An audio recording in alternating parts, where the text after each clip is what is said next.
Greetings and welcome to Workforce Recruitment, Retention, and SOPs, Keys to Scaling Your Business. We're going to review critical components of workforce management, recruitment, retention, and standard operating procedures today. So buckle up. This is a ride you want to take.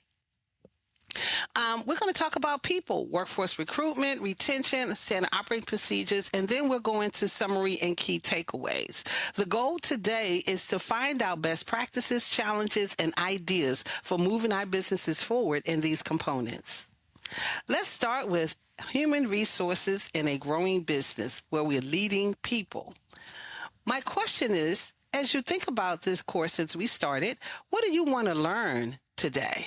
What do you want to learn? Think about that. Make some notes. My second question, because this is interactive presentation, is what are your human resource needs? If you're thinking about recruiting, retention, and SOPs, where does that apply in your business? Okay? Now, I like to share a famous quote. If each of us hires people who are smaller than we are, we shall become a company of dwarfs. But if each of us hires people who are bigger than we are, we shall become a company of giants. So let's all strive to be a company of giants. We need a recruitment plan. Before you do anything else, you need a recruitment plan. How is this going to work for your business? So define your recruitment needs. Identify what is needed in your organization. Develop job descriptions, recruitment goals, understanding these components. And I'm not going to read them all to you on the screen, but understand sourcing your candidate, screening and selection, onboarding, and monitor and evaluate. Is there a timeline? Is there a 30-day trial period, onboarding period? Is there a 90-day period? How often are you meeting with your new recruitment team to help them really get acclimated to your environment and your work? Internal recruitment components. What does that mean? These are things that you need to have in place before you start your recruitment planning and processes. Is really identify what do you already have and what do you need so that when you start your recruitment planning, these things are already in place. I won't read them off the screen. I know that sometimes we get overwhelmed with someone reading to us what we can read ourselves. But I want you to look at these components. And then the next thing I want you to do is organize your list by your priority. Where is the biggest need and where is the biggest gap and what are you trying to do right now within your business? The other thing we want to talk about is recruitment tools and resources, right, for your process. We know that there's all kinds of tools out there. There's all kinds of things that help us within our business. So think about when you're starting your recruitment process, what software tools will you need to help you with this process? Let's talk about best practices. I have a whole chart and list of best practices. Now, these are things that have been tried and true. But remember, your business is unique. Everybody's business doesn't require everything that you see on the screen. Be selective about which ones you will select to enforce for your business during this recruitment process. Because the way you start your recruitment process could have a trickle-down effect on the retention of the person that you're having, of the culture of your business, and your other team members. Now, let's move into retention, right? Because retention is a challenge. We get people in, we train them, we spend time with them, and then we notice that we are not retaining them. Why is that? Well, let's find out. So we're not into human resource management, human resources, leadership, training, guidance, and growth, because we have to help people become who we need them to be within our organization. Therefore, you should invest in your people. Culture contributes to identity and the values of your company. So remember, if you want to grow a great person, you have to invest in that person. Now, research has shown that 31% of people who quit in the first 6 months quit in one of these categories in this way. First week, first month, second month, third month. These are the reasons. So when you're hiring people and you're looking at them and ways to retain them, think of some things outside of the box. We have some things listed here for you, but think of other ways within your organization, within your culture, that would help you retain these individuals as they move forward within your company. How can you meet them where they are? How can you provide for them the place where they want to stay and go forward? Most importantly, within your organization as it is today, what HR issues have you identified? And how will you fix those issues prior to starting down this path of recruiting and retaining a whole new team, right? So as you're looking at the things that did not go well, how did you lose the people that were there before? Why did they leave? Why do people stay? What are the things that you think are missing within your organization? And remember, a strong company culture attracts better talent and, more importantly, retains that talent. Most people will stay at a job because they like the atmosphere, they like the people, they like the boss. So think of those things as you're developing. And remember, ask yourself, what is your company culture? Right? What is the culture of your company if someone to ask your employees, your vendors, your customers? What do they see?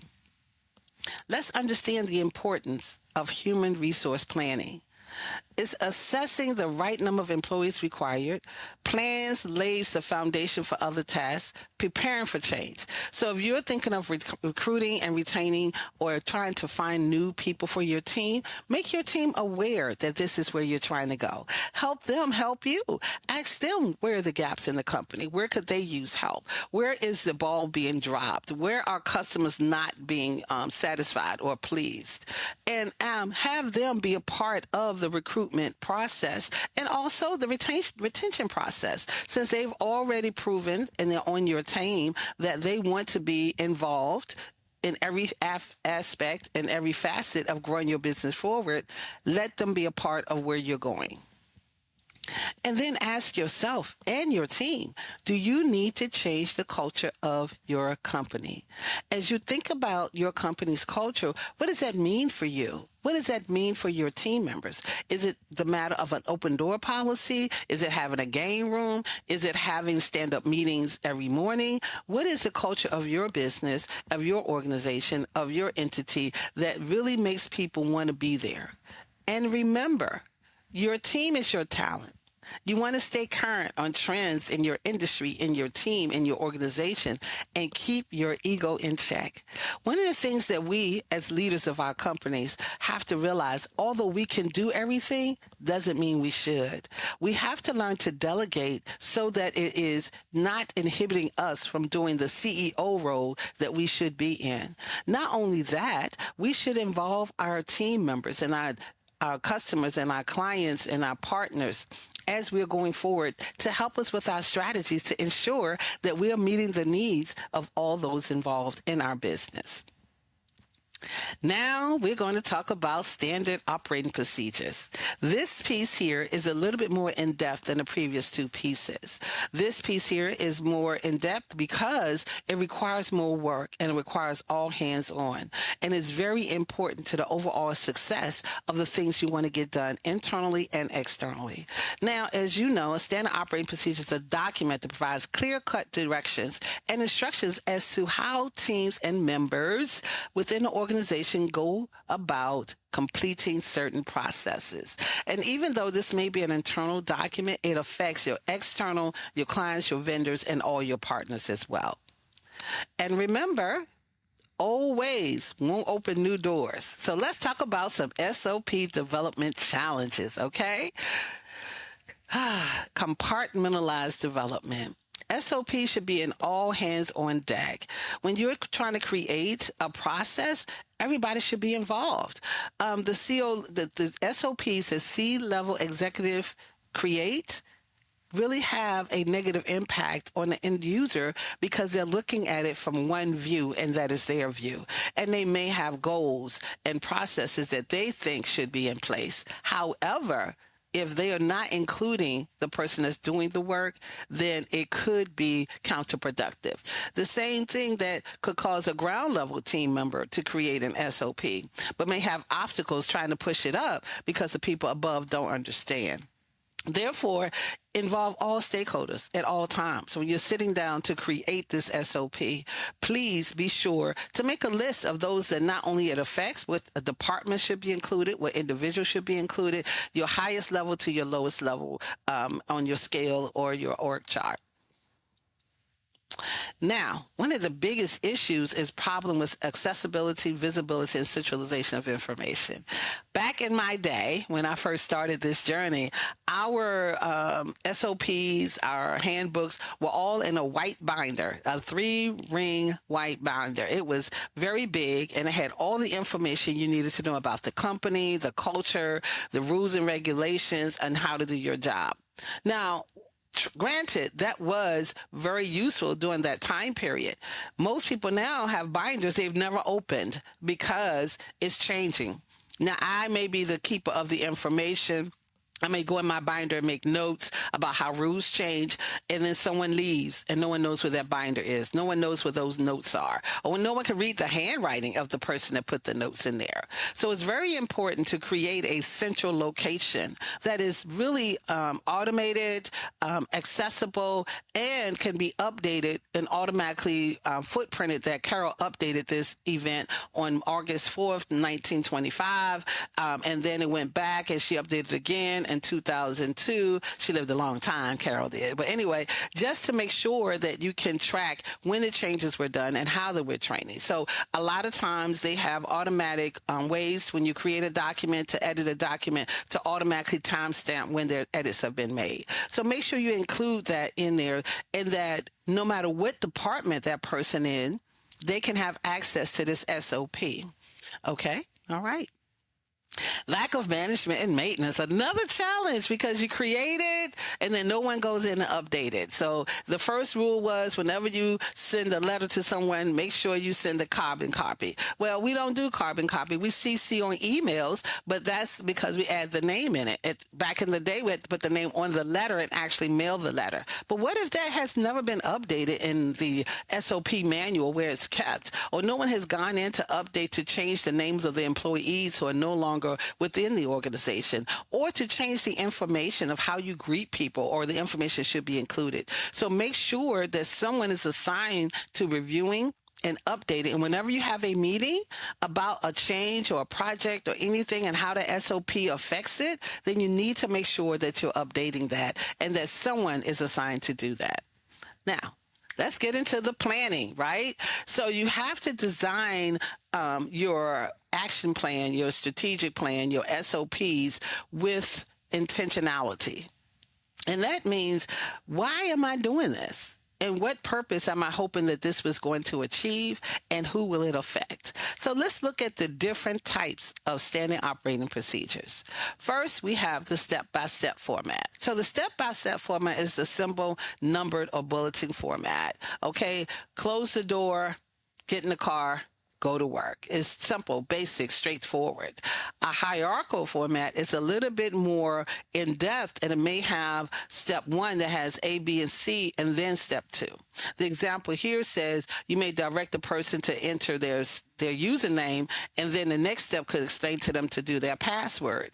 And the next step could be check your authenticator, because now we have multi-factor authenticator within most things that we do with software. So as you're thinking about designing your SOP, which SOP format would be best for your organization? And the last one is a flow chart. So a flow chart, as you can see here, has yes, no, if so, go here, if not, and has different shapes. And we also have software that is available to help with that, to help you guide that.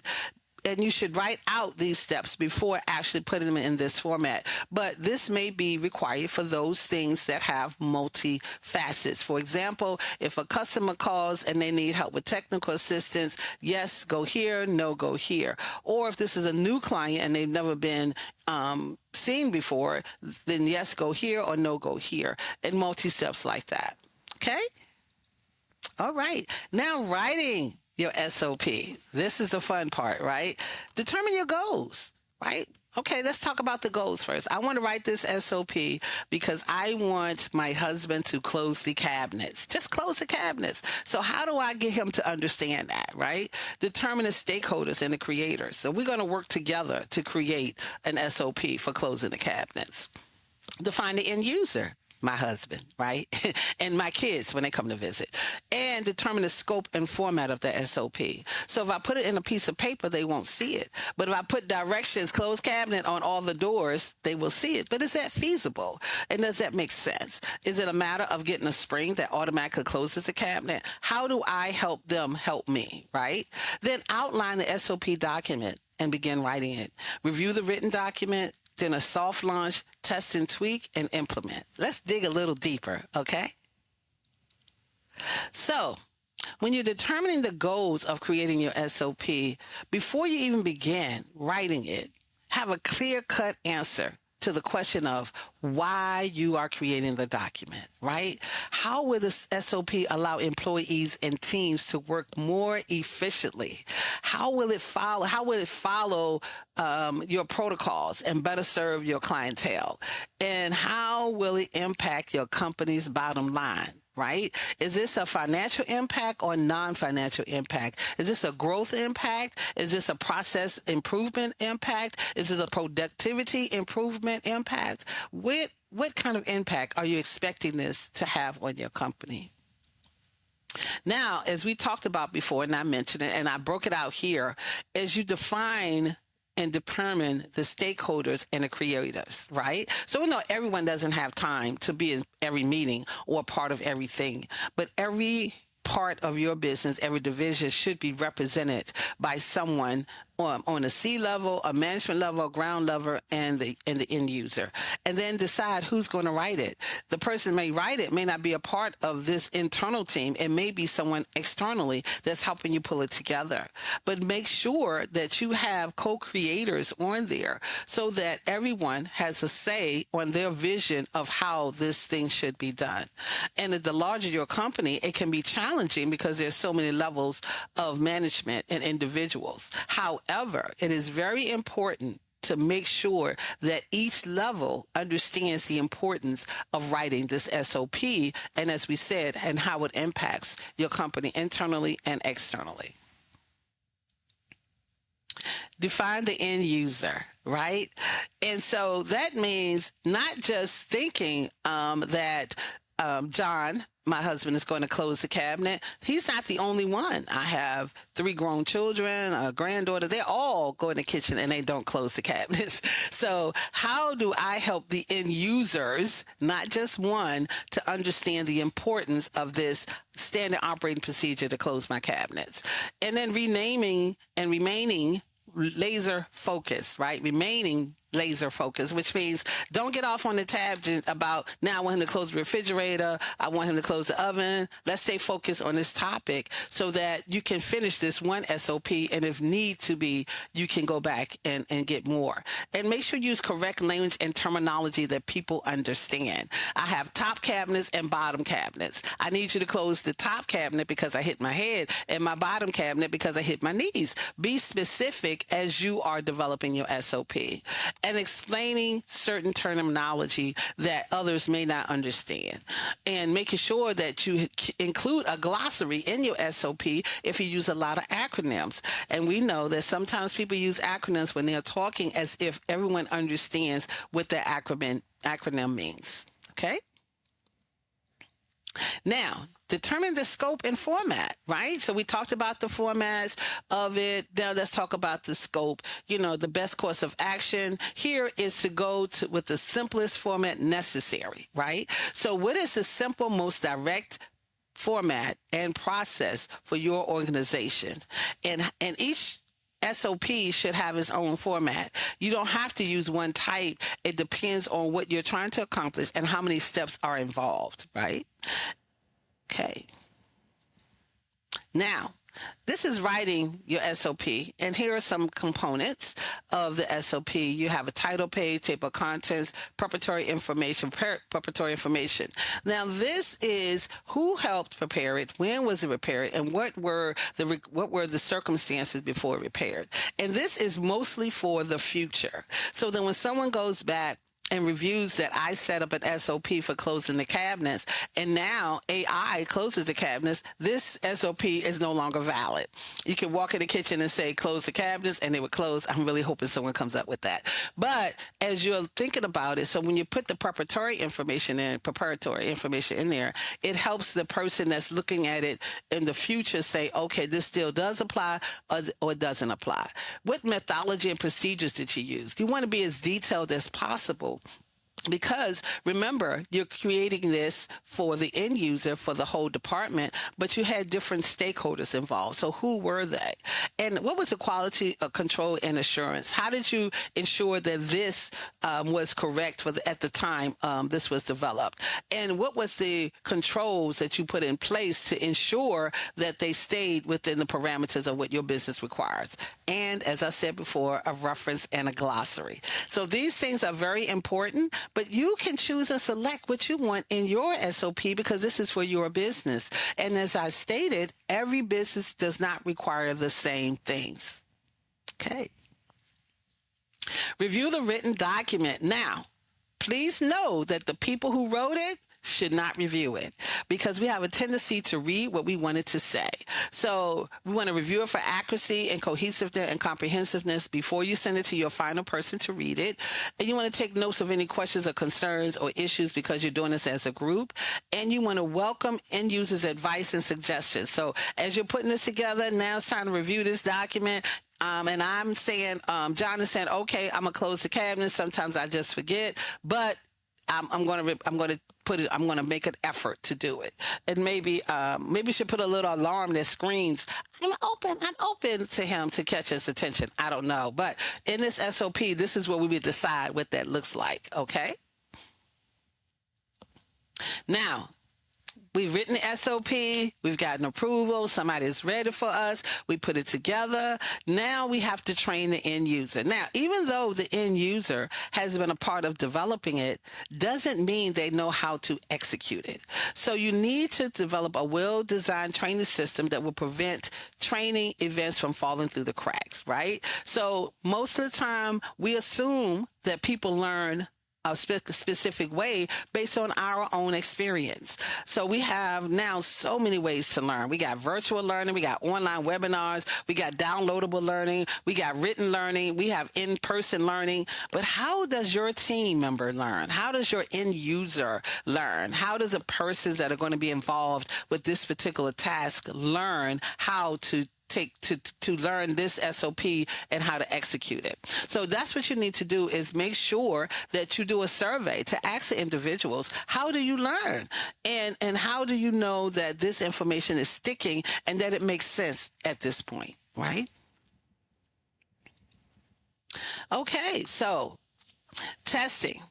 So now you train myself and some others. I've trained the kids. I've trained my husband on how to close the cabinet, how to effectively close the cabinet. Do a walk around the kitchen. If you go in the kitchen, go back through real quick, do an eyeball on to make sure all the cabinets are closed. Maybe that's the end result. Here, you want to gradually immerse your team into it. It's not all of a sudden, right? So I'm teaching them to just do a quick glance as you leave the kitchen. Every time you leave, just do a quick glance. Let's do that first to see if anything's on or off or if the cabinets are open. Let's try that, see if it works. Here, you want to set up different scenarios which certain team members can play different roles, allowing each individual to get a feel for the new process. Or you might simply discuss hypothetical situations with your team in an open environment, allowing your team to verbally walk through the process to complete its scenarios. Where there's no one way to go about doing so, you might identify certain team members who are more prepared than others and allow them to dive in first. Then have them train other team members. You're looking for ambassadors and coaches and cheerleaders for this new process in specific areas they need assistance with. While you'll want to allow for some leniency during the initial rollout, and being too lax can cause your team to revert back. So this is a true case, where a client had a new system built for her team to get better workflow, to get better productivity. And then she found out that they had reverted back to using an old system because they didn't learn the new system, right? There was no adequate training in place for that new system because she assumed that they would just dive in and learn it. But people don't realize that some individuals are intimidated by new software products, new processes, or just doing anything different. And people generally don't like change. So let's keep those things in mind. Implement SOP and revisit. So we put final here, but it's kind of loosely because even though it's final now, we know that things change. The only thing that's constant in business is change. I know this. I've been doing this since the 1900s, right? So when you put final in there, is because you want to make sure that every time someone makes an update, they put final and a date, because nothing is final. It has to be changed and updated according to the changes in your business. For example, when I started in the business world, I used a typewriter, and it just a ding, and I had to slide it back to the left-hand side. How many people have typewriters now? We had carbon paper. How many people use carbon paper now? So as things are changing within your organization, you want to make sure that these SOPs are being revisited and changes also. As your team continues to adhere to the new SOP, they should regularly take note of any positive or negative experience that they have along the way. Basically, this means noticing areas of improvement, as well as areas in which more people can be involved or things that have been changed are implemented quicker. In addition to any on-the-fly changes, your team should also meet regularly to discuss further plans to change or adapt to their new environment. So we all went from the computers to now we got these touch screens and we can do everything, but everyone's not comfortable with that. So you stop and you take a minute to say, okay, we need to put some training in. And when you revisit your SOP, that is part of understanding how to get the message to your entire team, is saying we need to stop. We need to change this. We need to make sure we get proper training in. We need to make sure we have the correct people on the team. We need to find out what's relevant now. So to be sure that what works best today may be a rather inefficient way to go about doing things mere months from now, because things change so rapidly. I mean, AI has changed our world, correct? And so this is why it's important to instill a growth mindset in your team. They need to understand that nothing is in concrete and everything changes, and that is okay. Remember, first, determine your SOPs are necessary. Let's understand that. If possible, have employees responsible for the SOP draft them. Make sure the SOPs are understandable. Make sure that they match the procedure. Keep the SOPs succinct where possible. Train the staff. Audit. Make changes when necessary. Remove all outdated SOPs. Please don't keep the page in the book that we used to do. It's a page, then you add another page. No, put a note on it, say close, and remove it and put it in the archive. You know, that's why we can archive documents online so that it's not confusing. And if your SOP has written notes, it's not a good SOP. Okay? All right, so summary. This went rather fast. I know it's a lot of information, but you will receive a copy of this presentation. Effective workforce recruitment and retention and implementation of SOPs are fundamental to building and maintaining a high-performance organization. By adopting a strategic approach to recruitment, you can attract and hire the best talent, ensuring your team is equipped with the necessary skills and diverse perspective to drive innovation and growth. Thank you.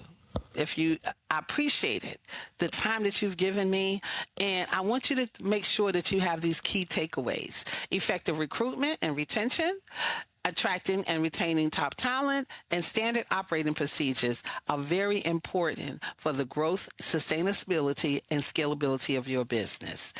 I appreciate your time. If you have any questions, please feel free to reach out to me and give us a call. You have a wonderfully blessed day. Thank you.